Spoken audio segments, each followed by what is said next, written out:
되셨죠? 예, 질문하고 싶은 거 있으시면 질문 받도록 하겠습니다. 혹시 질문 있으신 분들 계시면 손 들어주시면 질문하도록 하겠습니다. 화면에 보면은 그 6번 스크린에 6번 이렇게 뒤로 6번 뒤로 그거 하나 더. 여기 보면 고에 보면 가해로 뚝을 이렇게 쳐놨죠. 그거는 어떻게 싼지 아세요? 네. 뚝이요. 철거. 그 옆에 뚝에 구조물 예. 그거 어떻게 싼지 아세요? 이거 보안. 저 뚝을 쌀 적에 제가 지금 1600km를 갔다가 전국 일조 도곡기를 했어요. 일요일날 끝냈거든요. 그러면서 하천거지 쪽으로 오는 때가 많았는데 저 뚝을 쌀 적에 안에다가 부지포를 대고 그리고 석축을 대고 공구리를 발랐어요. 그러면 그 사이로 물고기 같은 것들이 집을 짓고 살아야 하는데 밑으로는 그렇게 하지 못하게 만들어놨어요.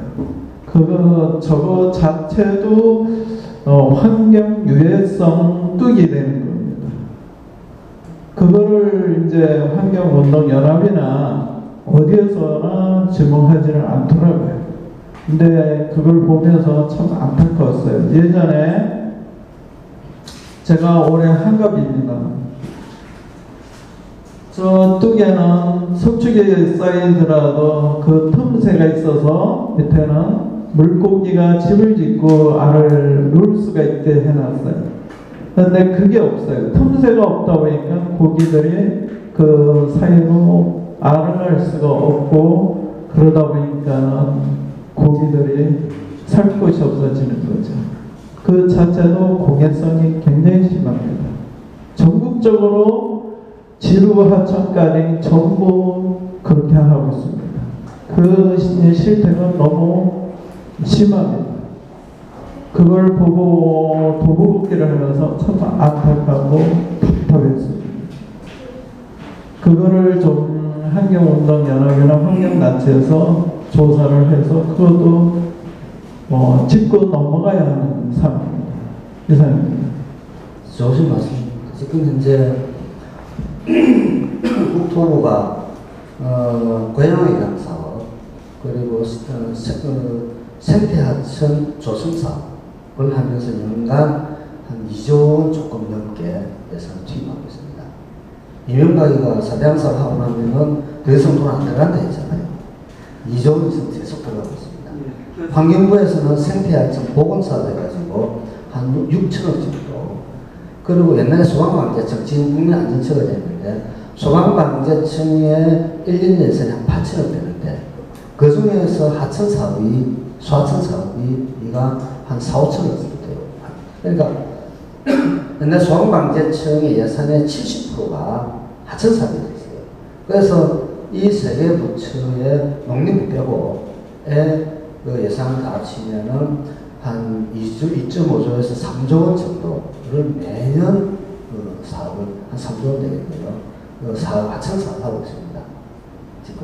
근데 선생님 말씀하셨다시피 현장에 가보면은 요즘은 콘크리트 그 거석이 있잖아요. 옛날에 뭐라 했습니까?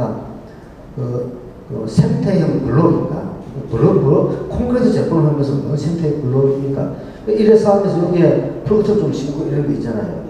네, 이거 다 생태적으로 풀을 가다가 놓고 뭐로 생태적으로 공부하던데 그런 것들을 우리가 많이 반대를 했었어요. 그러나 요즘 뭘 하는 거니까 거석을 사요. 거석을. 그거 지금 돈 단가도 되게 비싸요. 그리고 또 어떤 지자체에 가면은 하천 내는데서 1kg 정비를 한다.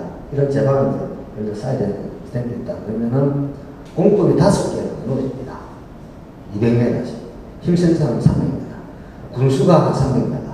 A라는 공급하고, 부군수가 조금 하고, 건설국장이 조금 하고, 담당 과장이 조금 하고, 그 다음에 담당자도 조금 하고, 해가지고 공법 전시회를 합니다. 그러면은 보통 우리가 직급을 조금 들어가는데 옛날에 하청들이 제방사업 하면은 마진율이 40%에서 50%까지 갔습니다. 전부 다 특허로 해가지고 하니까 이걸 부르는 게 가거든요. 그것을 그렇게 지금 요즘은 그런 것이 없어졌는데, 그래서 전국적으로 하청 사업을 하는데 한 3조 원 가까이 하고 있는데 선생님 말씀대로 똑같습니다. 그래서 생태적으로 이 하천의 이게 벽도 중요하잖아요, 그죠? 네. 여기에 대한 어떤 고려는 전혀 없습니다. 오로지 뭔가요? 오로지 물의 흐름. 아니요. 물의 흐름. 어떻게 하면은 공사비를 올려가지고 예? 건축비. 리베이트를 어떻게 받을 것인가, 예? 여기에 목적이 딱 지금 있어요.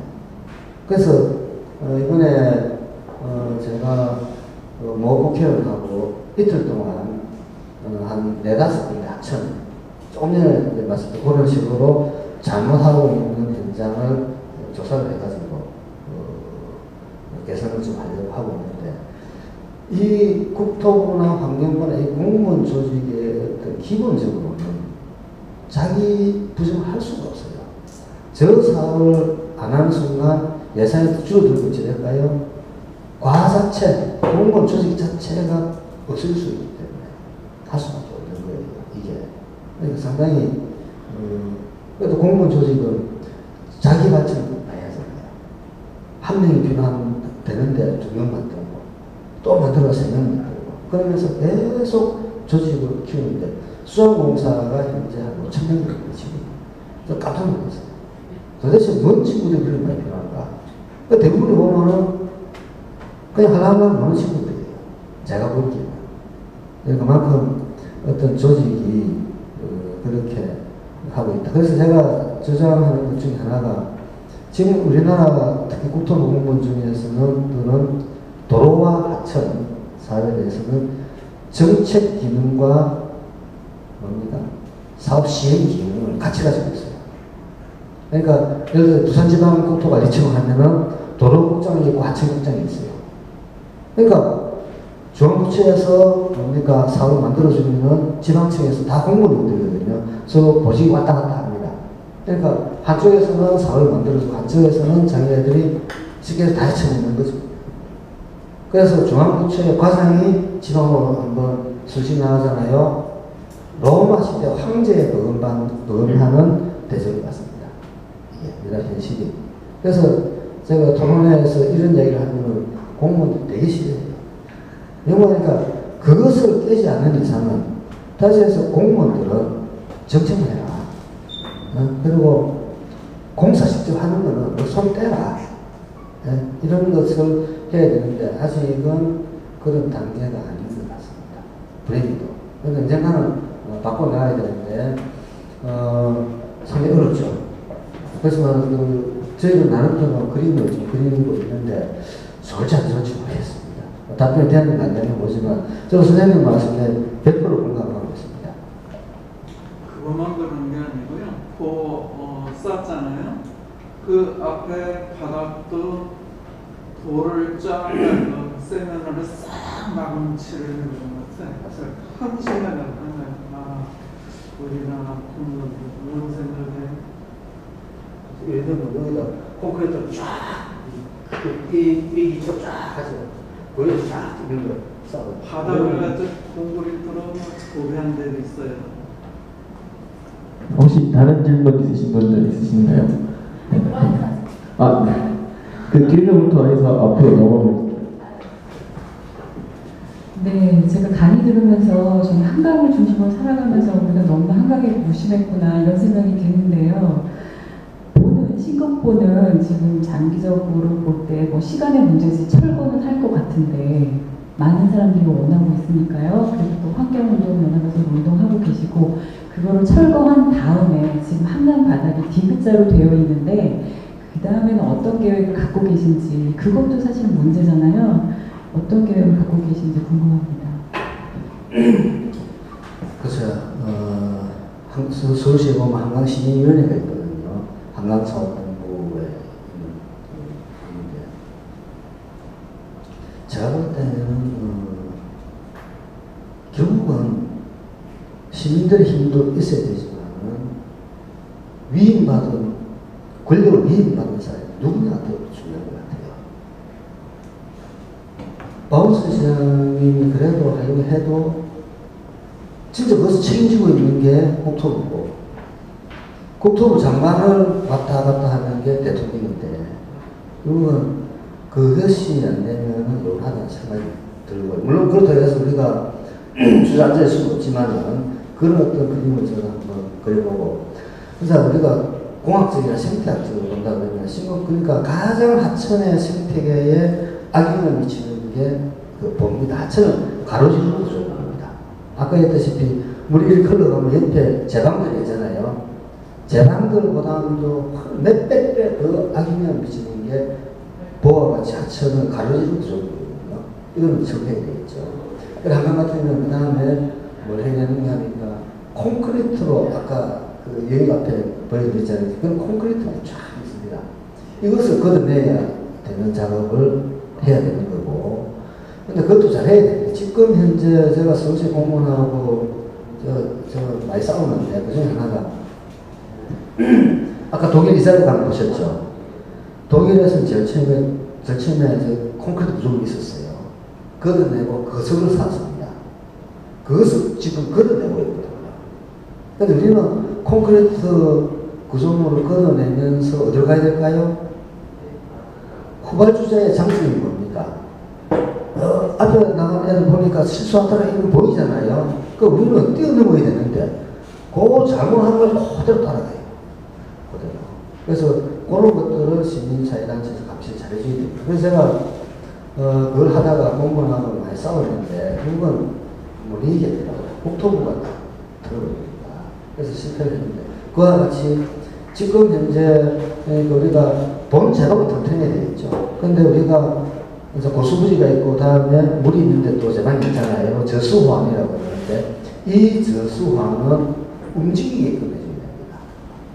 이 움직이게끔 그래야 이게 건전한 하천이 될 수 있거든요. 그런 자연환이라고 그러는데 말 그대로 물길이 너 알아서 제방을 만들어라. 이것을 만들어라. 물길을 만들어라. 그 대신 그 한강에 보면 뒤에 있는 큰 제방이 있죠. 이걸 건드리지 마라.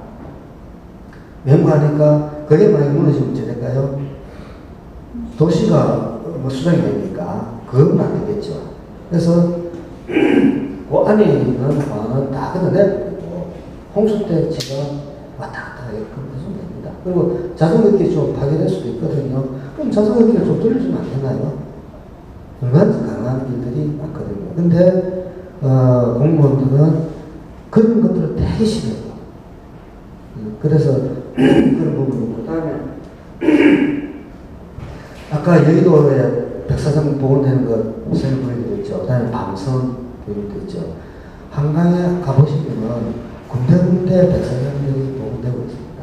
이런 것들을 우리가 잘 관찰하고 해야 될 필요가 있고 제일 중요한 것은 수질입니다. 예를 들어 지금 현재 이 한강물에는 피부병 때문에 들어갈 수 없습니다. 말 들어가다 그러면 팥당 댐에서 물 잔뜩 흘려가지고 수질을 뭐 개선시키고 들어가야지. 그래서 수질 개선을 해야 되는데, 물론 서울시도 해야 되지만은 뭐 인근 지자체들 있잖아요. 그 소형 문제도 많이 들어오거든요. 실제로. 그래서 이런 것들을 더 같이 우리가 노력을 하고 해야 된다. 그래서 하참 구조상으로 제가 그렇게 말씀을 드릴 수 있겠습니다.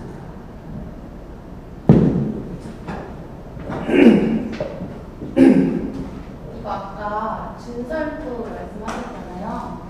근데 제가 생각할 때 그 준설토가 폐기물로 분류가 됩니다.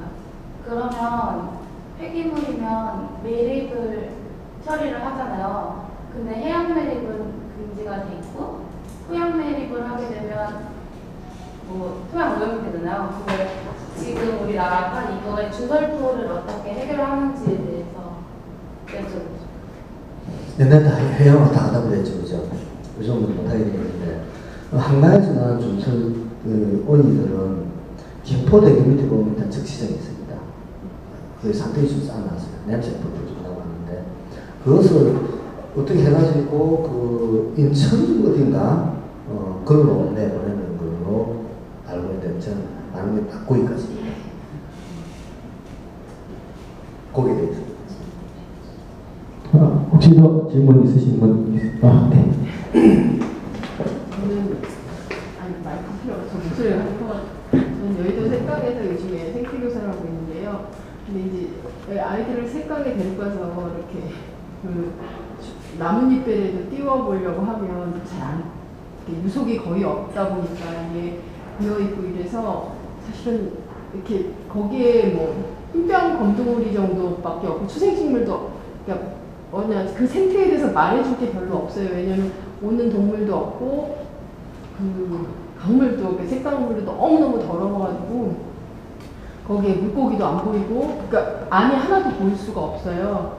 그래서 아까 말씀하셨던 뭐 신곡부를 이렇게 철거하고 그러니까 한강의 유속이 좀 빨라지고 그러면 색강도 어떤 그런 생태계를 좀 살 수 있는지 아니면 물이 조금 더 이렇게 흐름이 빨라지거나 이렇게 한강의 영향을 받을 수 있는지. 신곡부를 철거하게 되면 색강의 생태계는 그 악화될 겁니다. 그리고 아니면 수위가 떨어지면은 뭐 아예 안 그렇게 될 수도 있거든요. 물론 올라갈 때는 똑같지만은 근데 그래서 그거는 좀 더 검토해봐야 됩니다만은 지금 서울시가 하고 있는 게 한강의 자연성 회복 및 생태 자연성 회복 사업, 한강의 자연성 회복 사업 및 관광 자원화 사업이라는 용도를 하고 있지 않습니까? 그걸 하는데 이번에 한강시민위원회의 생태분과위원장이거든요. 그 안에 보니까 그 내용이 있더라고요. 여의도의 그 색강을 어떻게 살릴 것인가. 네? 그게 있더라고요. 그 파트가. 나중에 서울환경연합 이색을라든지 해가지고 나중에 필요하면은 그쪽을 해가지고 많은 아이디어를 주시면은 아까 얘기했다시피 어린애들한테 보여줄 게 없다. 수준이 나쁘다. 예? 그 동물들이 별로 없는 것 같다. 뭐 이런 것들 머릿속 들었으니까 저도 해보겠습니다만은 그 생태교사로서 활동하시면서 느꼈던 것 어떻게 바꿔주면 좋겠다. 이런 것들이 있으면은 알려주시면은 제가 명색이 문과위원장인데 적극 반영을 해가지고 우리 애들이 이런 데서 좀 자연을 느낄 수 있는 공간이 될 수 있도록 뒤에서 조금 노력해드리도록 하겠습니다. 꼭 주십시오. 근데 앞으로 깨끗해질 거다라고 얘기할 수는 없는 거네요. 그러면 그렇게 해야죠. 아니 그러니까 워낙 한강물 자체가 그렇기 때문에 그 어느 깨끗해져야 될지 모르겠지만은 그게 있는 수영장 있는 전까지 수돗물이거든요. 한강물을 갖다 놔도 야단납니다. 피부입니다. 그래서 그 부분도 그 수질 문제인데 그것도 유수가 있으면 되는데 신고가 막혀 있으니까 유수를 물에 흐르게끔 하기 힘들어요. 그렇지 않겠어요? 이게 썰물 물로 있으면 유수가 왔다 갔다 되거든요. 실제 신고고 위에서 썰물을 보면은 배들이 쑥쑥쑥 가요. 초속 한 3m 정도 물기 가더라고요. 엄청나게 빠르잖아요. 그런 것도 자연스럽게 회복이 되면 그러면 조금만 hir는지 모르겠습니다만은 수위가 그러니까 민물 때 낮아지고 성물 때는 높아지고 근데 그 대신 유수가 빨라지겠죠. 그러면 방법은 조금 더 파든지 여러 가지 방법이 있는데 그건 나중에 공학적으로 검토해야 되는 것 같습니다. 저기 질문이 하나 있는데요. 그 한강 그 호안의 그 콘크리트 한 개에 80년대 했잖아요. 지금 한 30년 됐는데 되게 교체 주기가 있잖아요. 언제쯤 이걸 다 같이 이렇게 돼요?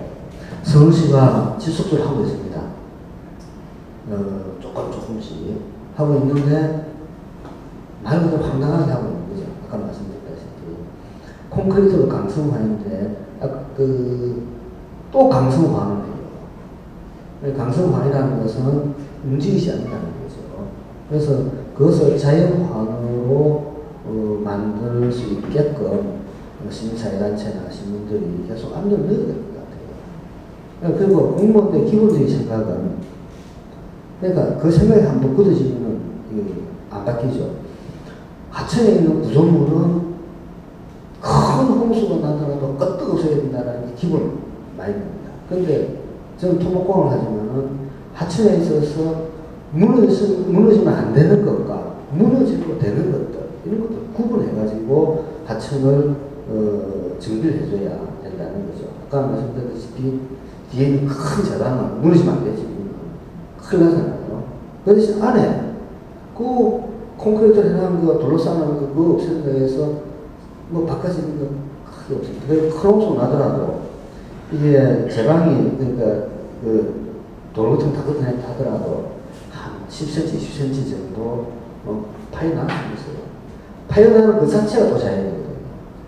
옛날에 사대양 사업하기 전에 현장을 제가 들어보면 하천인데 모래가 파여나가지고 한 7m 되는 절벽이 있어요. 그러니까 모래가 파여나니까 모래가 뚝뚝 떨어지잖아요. 이게 위에는 이제 고수부지고 거기를 보면 진짜 안 멋있겠어요. 모래가 파여나가니까 뚝 떨어졌어요. 그럼 이게 다 없잖아요. 그죠?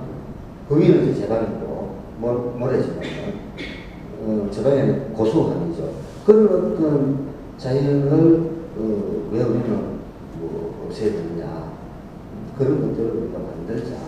그 자체가 보기도 좋아요. 한강의 일부 구간에는 그런 부분들이 있습니다. 돌아다니는 거는. 그래서 그런 것들을 자연스럽게 보호할 수 있는 방향을 우리가 마련해야 된다는 말씀입니다.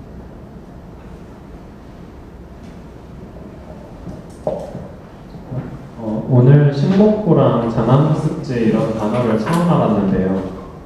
그 신곡구가 이제 철거되면 자남습지가 없어질 수도 있다는 그 인터넷 검색 결과가 있는데 그러면 우려는 없는지 궁금하고요. 그다음에 우리나라에 저 수중보라는 것이 있음으로 해서 도움이 꼭 필요한 곳이 있다고 생각하시는지 듣고 싶습니다. 먼저 후자로 말씀드리면 하천에 첫 모델 말씀드렸다시피 2000년, 30년 동안 자연이 만들어야 될 어떤 모습을 인간이 아주 얄팍한 어떤 과학기술의 이름으로 몇 2, 3년 내에 그런 구조물을 만드는 것은 적절하지 않다. 그래서 보는 그것이 어떤 기능을 한다는지 모르지만 지금 우리 이 시대에 와서는 보에 우리가 만약에 그게 어떤 기능을 한다 하더라도 그 더 나은 방법을 고려할 수 있다. 가장 큰 게 농업도가 있잖아요. 지금 한 3만 5천 개가 있는데 그 중에 기능을 성취했던 걸 걷어내야 되고 또 기능이 있는 것도 또 방법들이 또 많아요. 농업에서 구할 수 있는 방법이. 그래서 보도를 하나하나씩 우리가 처리를 해놔야 돼. 다시 해서 수승보든 무슨 보든 나름대로 이유는 있어요. 가장 큰 건 농업인데 이유는 있는데 과연 그것 말고는 다른 방법이 없을까? 이런 고민을 한다면 저는 있고 우리가 많은 안을 제시했었습니다. 그래서 장습지가 없어진다. 우리가 가장 논란이 많았던 부분입니다. 지금 그게 장습에 들어가보시면은 식성이 어느 정도 활착이 돼가지고 그렇게 다 드러난다든지 그런 현상을 발생하지 않을 것이다. 라는 게 저희 계산 결과고, 만약에 그것이 꾸려야 된다 그러면은 그 앞부분, 보바로 밑에 장습지 구간을 말 그대로 제가 싫어하지만은 강성 재질로 앞부분 재질이니까 재질을 하게 되면은 문제가 없을 것이다. 이게 그것을 제가 딱 들은 생각이 장습지는 원래 없었어요. 신곡보라는 이상한 걸 만들고 나니 그 생이 버렸어요. 그러니까 이런 것들이 이제, 그러니까 신곡보를 만드는 사람은 장습지가 생길이라고 생각도 못 했었어요. 근데 만들어 놨고 나니까 신곡보 들어가자 그러니까 장습지 들어오는 거예요. 이런 거죠. 그래서 우리가 하천에 어떤 구조물을 만들고 나면은 꼭 이해 당사자가 강력하게 나타납니다. 그 중에 하나가 장습지 논란이죠. 근데 그렇지만 이렇게 신곡을 처가하자는 입장에서는 거기에 대해서도 논리를 안 만들 수가 없는 거죠. 이미 이해람 사자가 생겨버렸기 때문입니다. 질문 더 있으신가요? 없으시면 고생해주신 교수님께 박수로.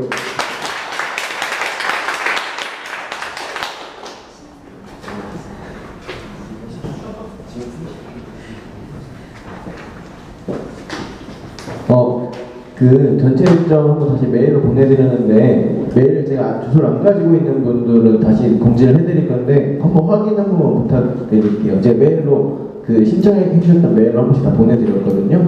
그래서 혹시 안 오신 분들은 저한테 따로 말씀해 주시면 다시 보내드리도록 하겠습니다. 그리고 저한테 메일 주소 없는 분들은 제가 직접 카톡이든 아니면 메시지로 보내드리는 걸로 하겠습니다. 그리고 이번 주 현장 일정이 5시부터 시작을 해야 되는 장소라서 양해를 구하려고요. 그리고 이제 중요한 장소 공지는 따로 다시 나갈 거거든요. 그래서 그런 중앙물재생센터에서 진행될 거고 물이 어떻게 진행돼서 우리 다시 가는 이런 걸 보는 곳이라서 공무원분들 퇴근 시간 때문에 약간 그런 조정이 약간 있었습니다. 그거 말고는 이제 전체적인 일정은 딱히 이제 변하는 건 없고요. 그래서 그런 것만 양해 부탁드리겠습니다. 오늘 고생하셨습니다.